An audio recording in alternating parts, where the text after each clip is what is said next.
Ryan Seacrest here. When you have a busy schedule, it's important to maximize your downtime. One of the best ways to do that is by going to ChumbaCasino.com. Chumba Casino has all your favorite social casino games like spin slots, bingo, and solitaire that you can play for free for a chance to redeem some serious prizes.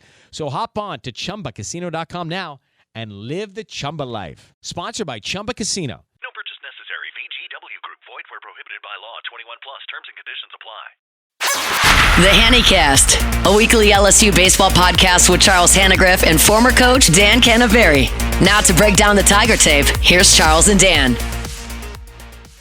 Welcome into the Hnnycast for Monday, April the 21st. I'm Charles Hannegriff, along with former Tiger coach Dan Canaveri, as we take a look back at LSU's 2 out of 3 wins against Alabama. Dan, Tigers get it done on Thursday night in comeback fashion, and then hung on for a 1-run win on Friday before dropping the final game on Saturday. What stood out to you in this 3-game set the most? One of the things this team does very, very well is they compete so well, and the fact that they were down, pretty strong in the first game, and then they came back, 13 hits. To me, that's a very impressive thing. They never give up. They come back and score 7 runs in the last 2 innings. And so it says a lot about the character of the team, says a lot about who they are. And then winning a 1-run ball game, whenever you win a 1-run ball game, you got to feel good about your club. And, of course, Ianson, pitched well. I think the starting pitching, when you look at Anderson and Anderson went no walks, 10 strikeouts, and then, 5 walks, 12 strikeouts for Ianson. I think that's the strength of the team, along with Zach Cowan and Case and Evans. I think we're real good like that. The thing I'm really worried about is timely hitting, 2-out hitting. That's the thing that seems to be missing. Yeah, it does, because 32 hits for the weekend is a good number, but 14 runs, you'd like to see that many hits turn into a few more runs, and that didn't happen this weekend.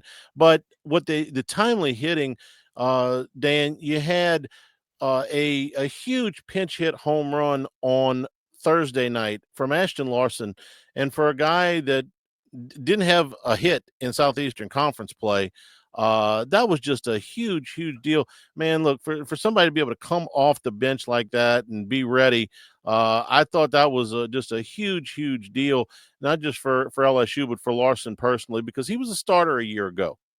Yeah, it shows a lot of teamsmanship and a lot of stick-to-itiveness, if that's a word, on Larson's part. Up until the home, he only had 3 at-bats in the month of April. I mean, so you got to give the guy a lot of credit. I'll tell you what, credit also to the first pitch thrown to another pinch hitter before Larson to get on base, was sorry about that. What's our boy? Josh Pearson. Yeah, Josh Pearson also came through with a very big hit. In fact, they put John Pearson in, and then when Alabama switched pitchers, they went to Josh Pearson, and it worked out pretty good for him. And Larson hits the 3-run bomb. They were down 5-1 at that point. So Anderson had a strange pitching line, I thought, on Thursday, Dan. 10 strikeouts and no walks. Well, that's great. But he gave up 4 home runs and 5 earned runs in 5 2/3 innings. So this is the third time in, I want to say, 5 weeks that he's given up multiple home runs in a game. So, source of concern for you at this point with Anderson in the long ball? Well, he's a guy that throws a lot of fastballs. He throws his fastball. It's got some carry, so it's up in the zone. It's got a lot of velocity. But, it's deceptive. But a guy that strikes out that many, you're going to live by the strikeout and die by the strikeout, meaning, he's going to throw a lot of pitches in there. Guys are looking fastball. If he doesn't locate it exactly right, the ball's up in the zone, the ball can get out of the park. So you got to live and die with it. The key is for him, knowing that, is because he doesn't walk people, he's able to keep the scores down enough where the team's got a chance to win when he does give up the home. We're brought to you by Marucci. From a backyard shed to the top of the game, Marucci, more than just a baseball bat company. It's a legacy built on passion and precision. With 2 decades of grafting the finest wood, metal, and leather in the sport, they're here to help you run the game. Visit MarucciSports.com to gear up with the best, and also visit the Hitter's House at 5801 Segan Lane and 1801 Airline Drive in Metairie. Members get 24/7 access to the members-only cages, bullpen cage reservation opportunities, and 15% discounts in the retail store. Again, to Marucci.com. So in this weekend, we saw once again that Kason Evans and Zach Cowan, they have pitched now, Dan, in 25 of LSU's 34 wins, either one or the other. I know we're going to start to get this question as we inch toward the postseason with Chase Shores' struggles on the third day of series. But to me, the biggest weapon that LSU has right now is that two-headed monster out of the bullpen, because not only can you can use these guys multiple times in a weekend, and you can use them for multiple innings. So I'm sure that there'll be some temptation to say, hey, put Cowan in the starting rotation. But I don't know. For me, I think they're perfect right where they are. Well, you need them to win. The way it looks like right now is with your pitching staff, you've got 2 starters that carry innings, Ianson and Cade Anderson. They give you a chance to get into the 6th, 7th inning with a chance to win. You got to have Evans and you got to have Cowan to win those 2 games, to win the series. So you got to use them when you got a chance to win. And then Sunday, or game 3, depending on how the weekend works, you got to go with the rest of the people that haven't pitched, and somebody's got to start stepping up if you're going to get into the postseason and make a run. And the other thing is, you got to hit on day 3. Like our team's got to hit. They got to know that the offense has got to carry the load on day 3 until this pitching situation gets settled out. So I think the way Jay's doing it right now is the way to go for this time period, is to get with your 2 starters, get into the 6th, 7th inning, and then you got to go with your two-headed monster out of the bullpen, try to win games 1 and 2, and then slug it out on game 3, and hopefully you get a clutch performance for 2-3 innings from one of our guys in the bullpen. So, Dan, last week you suggested that maybe they would use Chase Shores as an opener one time through the rotation, maybe a time and a half through the order, maybe a time and a half, face somewhere between 9 and 15 batters. Well, they didn't do that. Instead, they went with an opener in front of Shores. And with the left-handers stacked up at the top of the Alabama order, they threw Connor Ware out there. I thought he pitched pretty well for the 2 innings. And then I was hoping that it would relax Shores a little bit, not to have to start the game, but rather to come into the game. And it was a 1-0 game when he came in. But that didn't happen. If anything, he looked a little bit more unnerved, and then he gives up the 3-run homer. I thought after the home run, he pitched a little bit better. He did have 5 strikeouts, but it worked with Connor Ware, but I'm not sure it did Chase Shores any good. Yeah, I didn't see much difference in Chase Shores' performance. He's still trying to figure it out, Charlie. The kid hasn't pitched a lot of innings.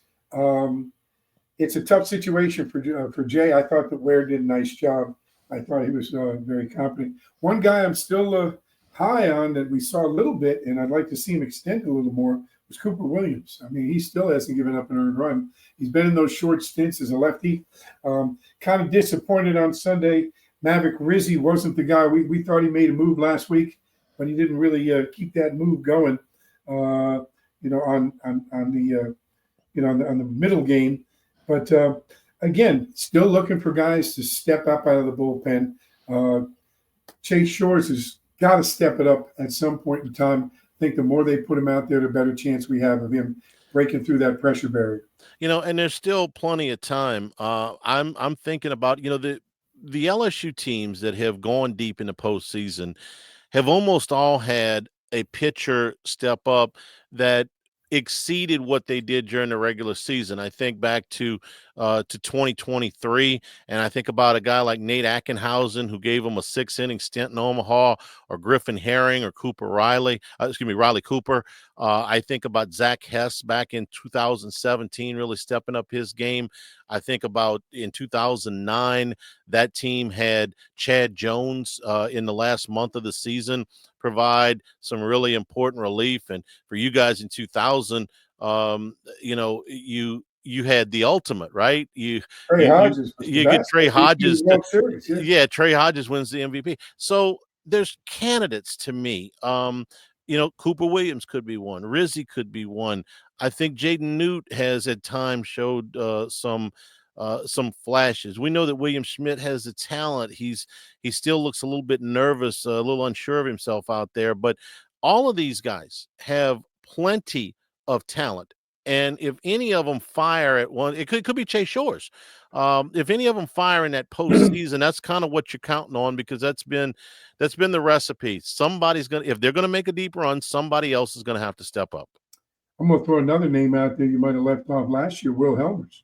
Yeah, Will Helmer's in the that's a great example. In the regional, he gave him a chance, and it greatly exceeded what he had done in the regular season. He got a great chance there. So it's got to be one of those guys that gives them, and it doesn't. I'm not saying they've got to go out there and go on a run like Hodges did for 8 games or something like that. It could be one game. I'll give you another one. Dan, you'll remember this guy from 1998, I believe it was, Brandon Bowe. Brandon gave us a heck of a regional performance against Cal State Fullerton, who was a juggernaut at the time, and Bo came in the regional and really held on till the offense could catch up, and it gave you guys a chance to get back in that game and eventually win it. I think Cressy had a grand slam to center field in that game as well. But it's got to be somebody that gives them an opportunity, that is given an opportunity to do something they didn't do in the regular season. I'm hoping that this year that Chase Shores turns into this year's Thatcher Hurd. Yeah, who did the job in 2023, came on at the end of the year and gave some good innings when they needed it the most. And again, it's always a work in progress. People always want the team to be set in April. I mean, we got a lot of baseball to go, and there's a lot of development. And I'll tell you one thing that always seems to happen, people kind of rule out here. Once they get past finals, it's a heck of a time for guys to play baseball, especially at LSU. You don't have to go to class. You're on the road, you're with your teammates, you got plenty of time, you can work on your game. You're really, and especially now with NIL and guys having money in their pocket, you feel like you're a professional baseball player, which had been your dream all along, and you're playing against the best competition you can play in front of. And if you have a good season, you're playing at home in front of the greatest fans in the country. So one of the reasons that LSU really makes a run at the end of the year is the combination of all those things. And it's held true since I came here in 1990. Yeah, and you're playing in front of the biggest crowds of the year, too, at that time. We're a couple of weeks away from that. We're brought to you by Bayou Apparel. If you're looking for anything LSU, go to the website, which is everythinglsu.com, made by local, ships from Baton Rouge. They also do logos. They do products that showcase your brand, hats, event t-shirts, logos, all those items for your business. You can also give them a call at 225-928-9090, or again, at the website, it's everythinglsu.com. Bayou Apparel, one of the few local LSU official licensees, been around since 2009. All right, I want to talk about something else that is working, that maybe there is a little bit of a temptation to fiddle with, but I wouldn't. Chris Stanfield leads this team in hitting in Southeastern Conference play, Dan. I don't think that we expected him to have this big of a season, but there he is hitting .383 in conference play, some 45 points ahead of anybody else. So he is down in almost exclusively batting in the 9 hole. So you get a guy hitting .383 in conference play. The temptation is to move him up closer to the, up in the order. But having a 9-hole hitter that is that good almost gives you like a second leadoff hitter. And I want you to talk about how much differently you get pitched at the top of the order as opposed to the bottom, and why leaving Stanfield right where he is might be the safest play. Well, I think you hit it on the head, though, the second leadoff hitter. Remember, the only time the batting order is in order is when you start the game. So, him being the way Jay does the batting order, as he's mentioned many times, is that, he tries to score 2 runs every inning by placing the people together to score runs. So it's not necessarily a traditional Major League Baseball lineup. But again, to have Stanfield in that 9-hole, he's comfortable. He's producing well. He's not upset with it. It's helping the team score runs. I just leave it alone and don't mess with success. I think he's great down there. Remember now, when you talk about Ashton Larson, Stanfield's the one that pushed Larson out of the lineup the way he's playing. I mean, because, if he wasn't playing as well as he's playing, Larson would be in left or right field, and you'd see Curiel in center. So, give Stanfield a lot of credit. He has really given this team a boost. He's played a great center field. And being on base as much as he has and hitting the way he has, you got to leave him right there, because that's really a big part of your offense. And remember now, he gets on base, then you got Curiel, Dickinson, and Jones, depending on how they play the order, up at the top of the order. That produces a lot of runs. So, again, I think the way they're stacked together is more important than what order they're batting in. Let's bring in Doug Thompson now, who was on the call this weekend. Doug, good to have you with us. Give us your big takeaways from the weekend at the box. Well, obviously, Friday I guess Thursday and Friday were as good a games as you want to see. And LSU had some great moments, hitting and defensively and pitching, and, all the things were accomplished. And then, frankly, Sunday, kind of the wheels fell off with the pitching. I mean, 10 walks, several hit batsmen. It's hard to be competitive in a league like the SEC, with all those free passes. I mean, that's really kind of how the weekend boils down. So, all in all, though, you win a series, and you have to have very short memory and thick skin in this league and be ready to move on to the next. I mean, look at Tennessee. They lost 2 to Kentucky. Arkansas lost 2, or were they to A&M? Yeah. Vanderbilt sweeps Georgia. I mean, just take a look around the rest of the league, and that 2-1 weekend against Alabama is just good, just fine. And again, time to look forward to the next. Yeah, it's a tough league. Tennessee's lost 2 consecutive home series. Georgia's been swept twice in the last 3 weeks. And, Dan, I promise we're still a couple of weeks away from talking about RPIs, but they are the number 1 RPI team in the country. They've been swept twice. Auburn sweeps LSU last weekend, and they get swept at Texas. And as Doug mentioned, Arkansas has lost a series this weekend to a suddenly hot A&M team. And Arkansas has lost now 2 series in a row. So, there's no off weeks in the league. With the exception of Missouri, who still hasn't won a game, and I'm not sure they're going to. That is defying baseball conventional wisdom, that even if you don't have a great club, you're going to win some. The fewest number of wins for a Southeastern Conference team since the league went to 30 games was 4. And Alabama did that back in 1993, and they only played 26 games because of rainouts that year. I don't think Missouri's getting to 4. I don't know if they're going to get to 2, to be honest with you. They just look a little bit overmatched. It is Ryan Seacrest here. There was a recent social media trend which consisted of flying on a plane with no music, no movies, no entertainment. But a better trend would be going to ChumbaCasino.com. It's like having a mini social casino in your pocket. Chumba Casino has over 100 online casino-style games, all absolutely free. It's the most fun you can have online and on a plane. So grab your free welcome bonus now at ChumbaCasino.com. Sponsored by Chumba Casino. No purchase necessary. VGW Group. Void where prohibited by law. 21 plus. Terms and conditions apply. Yeah, I'll tell you what, Charlie, you talk about the teams. Throw in that South Carolina got 2 out of 3 against Ole Miss. That's the heck of a weekend for Paul Maneri, who was struggling at the bottom of the conference. It's all up in the air right now. And again, when you talk about those teams, we said last week, let's see what Auburn does next week after playing as great as they played against LSU. So it all comes out in the wash. They're 3-3 over 2 weekends, which Mm-hmm. is the way the SEC works. We're brought to you by Dependable Storage, 8 locations across Louisiana and 1 in Mississippi and Gulfport. Check out the facilities. They'll match any competitor's pricing, convenient online rentals and payments, and free use of the moving truck for new rental move-ins.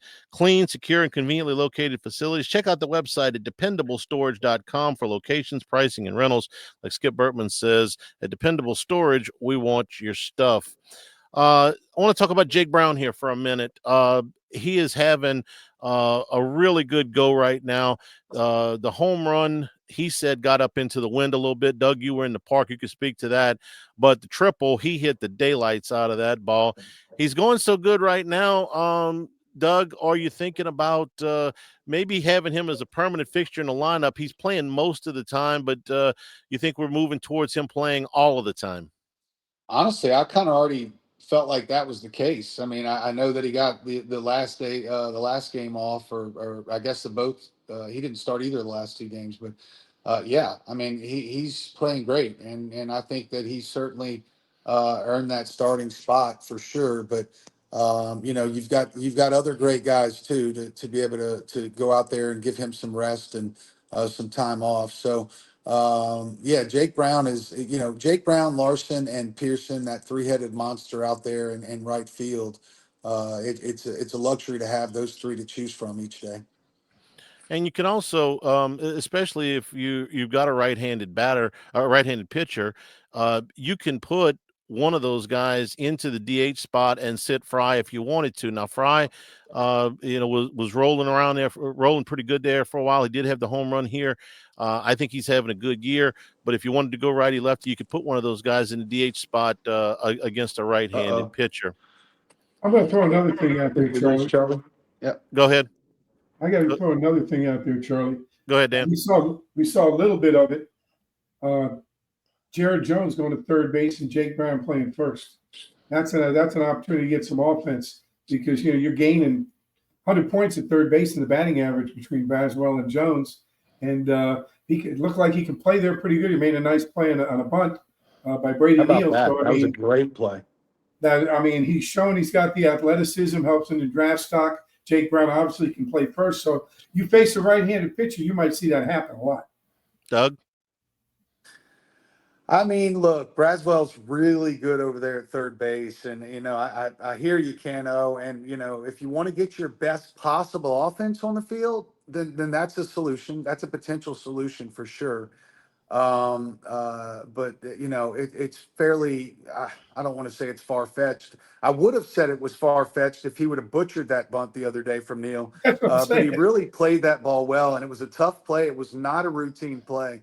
And he really made it look like it was pretty easy. So, yeah, if you're looking to get your best 9 possible sticks on the field, if Jared Jones were to slide over there to third base, and that would allow several different options with Brown and Pearson and Larson and others, really. So Ethan Fry even, I would imagine, could go over there and play some first base. So, yeah, could be interesting. But I for some reason, I just don't expect to see it happen very much.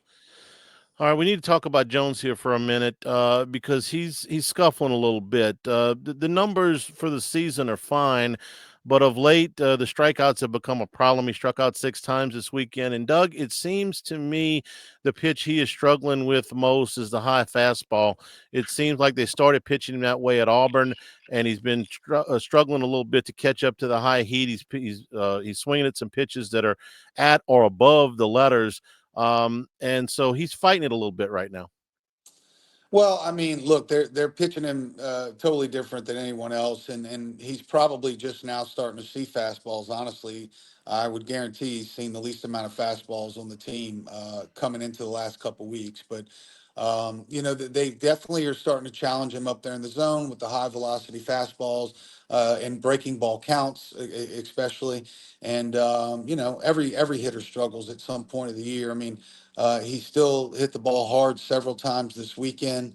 The strikeout numbers have jumped up a little bit. But again, when you're the guy in that lineup with the target on your back, sometimes it's not quite what it seems when you're looking at the end of the game and you got 2 strikeouts by your name. I mean, So they're pitching him really tough, but I still think he's going to end up with 20, 25 home runs, and he's gonna sit right in the middle of that lineup all year. So either way, it doesn't matter if he's struggling now or not. Nothing's going to change, and he will certainly figure it out. And like I said, I think he's still going to produce. Dan, what do you think about the way people are pitching Jones right now? Well, Doug, you know this. On that chart, I don't know if they have it electronically, digitally, or however they do it now. There's a big red circle around Jared Jones to say, don't let this guy beat me. And so, as you say, every weekend, every at-bat, they're going to try to pitch him differently so he can't anticipate pitches and hit one out. So I think that's really the big thing. They're mixing on him. They're doing different patterns. Every at-bat, they're treating it like the bases are loaded with no outs. And so he's got a tough task, but that's what goes with being that guy and going to be a number one draft pick. And so Dylan Cruz struggled with that a little bit for a while. He struggled in big leagues with that. It's funny you say that, Cano. I wasn't going to cite Dylan Cruz struggles in the big leagues. I was going to say I was talking to Nolan Cain maybe a couple years back, and he was telling me about a day he was recruiting Cruz, and he said, at the end of that tournament, he was like 1 for 9, and I told him I really, that's when he told me he wanted to be a Tiger or whatever. I was like, wait, he was 1 for 9. He's like, oh, dude, he never hit well in tournaments. And I said, why? And he said, because of what we're talking about, because he never saw a fastball. It would be sliders and curveballs and changeups and the craziest counts, and people were intentionally walking him. And that's what happens when you're the best hitter on the field. Keno, we used to say it all the time, a pattern 2, pattern 3, no matter what happens this weekend. Yeah, there'd be certain guys that just simply weren't going to see a fastball over the plate all weekend. Like, just wasn't going to happen. And maybe that's the case right now with Jared Jones. He's not missing them in the strike zone. He's chasing them up out of the strike zone. But again, this kid's got tons of experience under his belt. He's as hard a worker as anybody out there, and he's going to figure it out. And like I said, he'll be there in the end. We're brought to you by Lake Urgent Care. 25 years of experience. They're dedicated to providing quality care close to home. They treat minor illnesses and injuries for ages 3 months and up at 17 convenient locations, including Baton Rouge, Hammond, Livingston, and Ascension Parish. Plus, they offer occupational weight loss and health solutions. As a seamless extension of Our Lady of the Lake, patients can access care from anywhere with the My Chart patient portal. Our urgent care centers are open 7 days a week. Simply walk in, check in online, or schedule a virtual care visit at lakeurgentcare.com. Doug, before you joined us, we were talking a little bit about the Saturday game, and Jay Johnson inserted Connor Ware for what was essentially an opener. He pitched 2 innings, did a nice job, and maybe that was to settle Chase Shores down a little bit and also not have to face all those lefties right out of the chute. But Shores, he did give up the 3-run homer and struggled a little bit again. What do you think Jay Johnson's next move will be in regards to the third game of the series? I don't know. I think that's a great question. I think that, if you're going to go into the weekend knowing the third starter is not going to be Chase Shores, especially against Tennessee, then I think that there's 3 or 4 guys that you would think about being that third starter. I think obviously Zach Cowan would be one of those. Clearly, they feel like Connor Ware is potentially one of those guys. But I don't know, Charlie. That's a great question. I wasn't really ever clear on why Connor Ware straight to Chase Shores. Perhaps it was to get around. They had, a lefty every other hitter. I think they had 4 lefties or maybe 5 lefties in their starting lineup. And they wanted to get him back around the lineup to the 3-hole kid that hit so well over the weekend. But I'm not really sure, man. I don't know what they're thinking in terms of their third starter. In my mind right now, as far as I know, Chase Shores is going to be their third starter this weekend. And maybe and maybe he will be. Dan, when a guy's kind of struggling with his command like that, what do you, as a coach, what do you do? The velocity's there, and I don't think that stamina has been a problem. It seems mostly he's just not throwing as many strikes as you would like, and the command hasn't been there. What do you do to try to help him out? That's a tough one. I mean, the bottom line is, if he's walking a lot of guys, you got to center the ball more, throw more fastballs. But if they're hitting him, you don't want to throw as many fastballs. You don't want to center the ball So that's kind of a game day feel, depending on how he's throwing. That's, again, the relationship between the two. The pitching coach, the pitch caller, and the guy that's throwing the pitches. There's really not much you can do. Doug, I'm going to go back to this one. And you weren't here when we were talking about this, but I'm big on game 3. You got to go back to the old days. And Sunday's a fun day because it's run day. You got to put the offense in there because you know you're not going to get shut down pitching. Maybe that's the time where you load the lineup with 9 guys that can hit it out and hope you can outscore the opposition.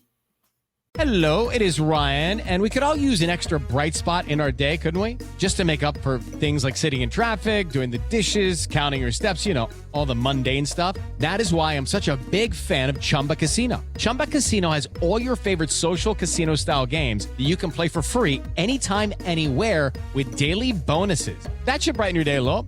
Actually, a lot. So sign up now at ChumbaCasino.com. That's ChumbaCasino.com. No purchase necessary. VGW Group. Void where prohibited by law. See terms and conditions. 18+.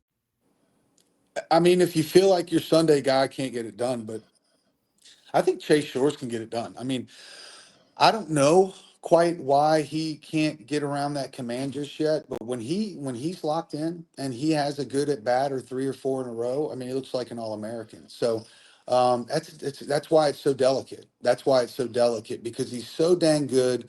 The potential is through the roof, but so far he's just not been able to, quote unquote, graduate, if you will. So at what point, if you're Jay Johnson, at what point do you make a move to that rotation? Some would say sooner rather than later. Some would say let the season ride out, and when you make the changes, make it in the postseason. But Keno, you said it best. It's a tough one to answer, really.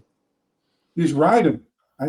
Personally, I just think you got to ride him. If he's your best guy potentially, you got to ride him and just coach the daylights out of him and try to get his confidence up and just keep working and working. And then hopefully one day it just clicks. And we talked about earlier, it happened for us in 2000 with Trey Hodges. It happened with Will Helmers. You had some people that did it. Thatcher Hurd. I mean, the end of the season, Doug, you weren't here when we said about it, but at the end of the season when there's no school and you're going on the road, you're with your team, you're playing in front of fans, and you're a professional baseball player, the whole thing changes. The attitudes change and guys really get into it. It really does change. It really does. That used to be my favorite time of the year, of course. Let me time for coaches. Let me throw this out there, and if this is a dumb idea, you feel free to tell me if this is a dumb idea. There's only 3 midweek games left, but is it out of the question that you would throw Shores out there in one of these things to start it, just to break up his routine? Maybe he doesn't feel as much pressure. They've got a game a week from Tuesday against Grambling that I'm kind of eyeballing. Is it crazy enough to say, hey, throw him out there? I know it's late in the season. Throw him out there in a midweek game and see if that gets him kickstarted.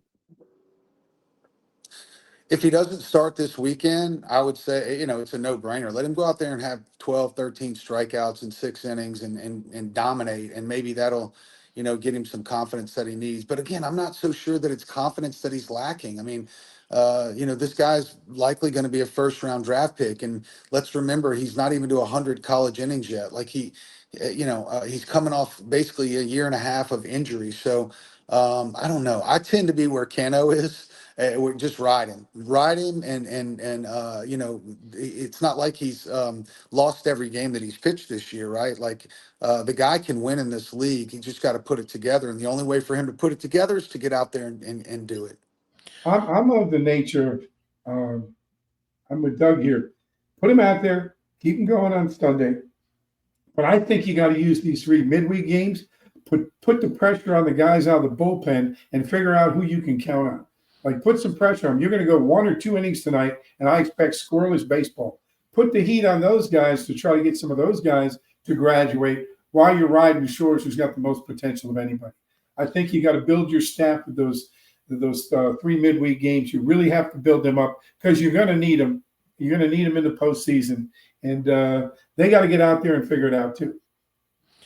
We're brought to you by the law firm of O.C. Brown. Dana Brown and his team of attorneys carrying on his father O.C.'s legacy for over 30 years. If you've been in a car accident or if you need legal assistance in other areas, the law offices of O.C. Brown should be your first and only call. Truly your law firm for a lifetime, and the initial consultation is always free. Give them a call at 225-343-1111, 343-1111, or on the web, OCBrown, OSSIE Brown.com.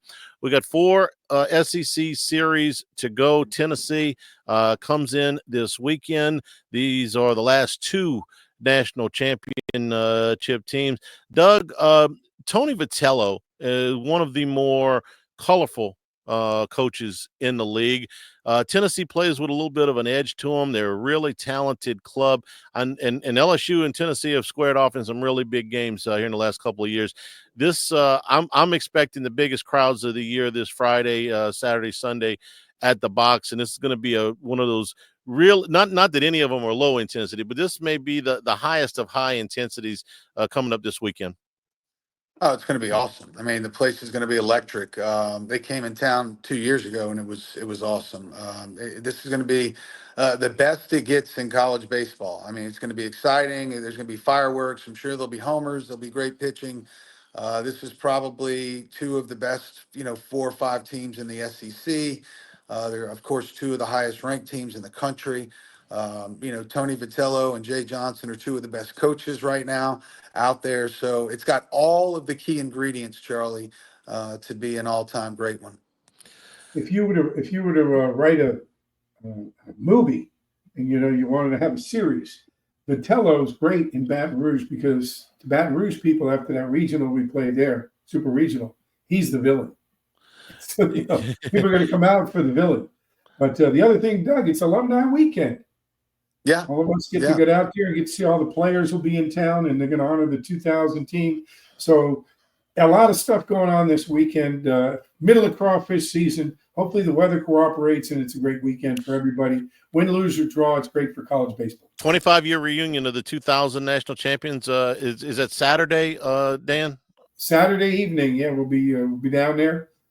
It's sad that 25 years. This means I'm getting old, and Doug, you're getting old because you were before those guys. Trust me, I feel old. Feel like I'm getting old.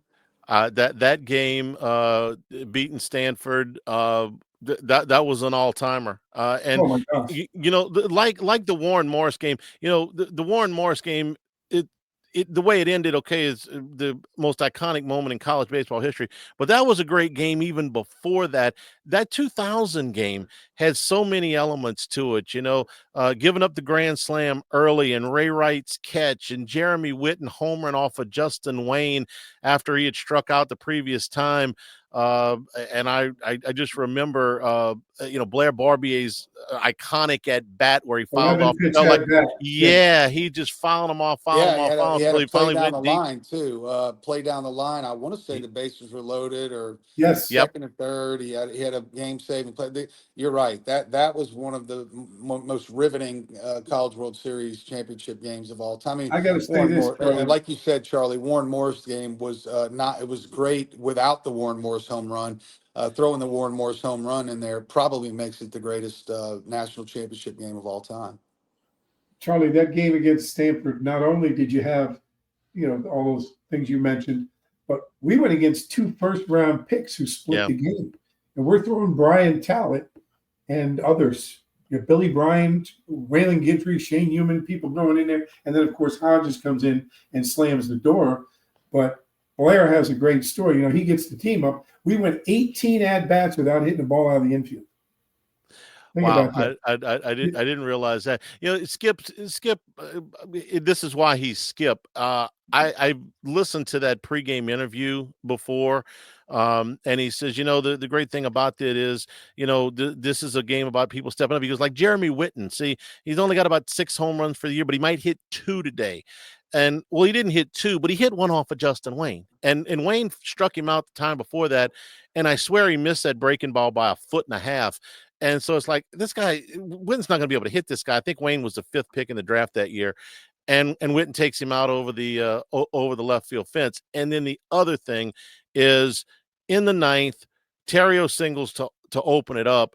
And that's the national championship over there at first base, and you're thinking, well, 99 out of 100 managers would bunt there. No. Just bunt him over. Never And a thought. Skip said, no, I'm letting Mike Fontenot swing away, and Fontenot draws the walk. And then Cressy, who had, was a player of the year, he'd won the Dick Hauser that year, but he'd had a really rough series. I think he'd only had a couple of hits in the series so far. He's 1 for 18, Charlie.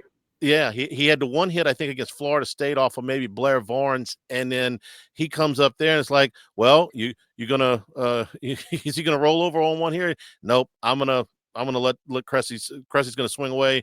You're gonna line one in the outfield, and we're gonna win the game. And then there it happened, because he's Skip. He knows all, I guess. He's the greatest game coach I've ever seen in my life.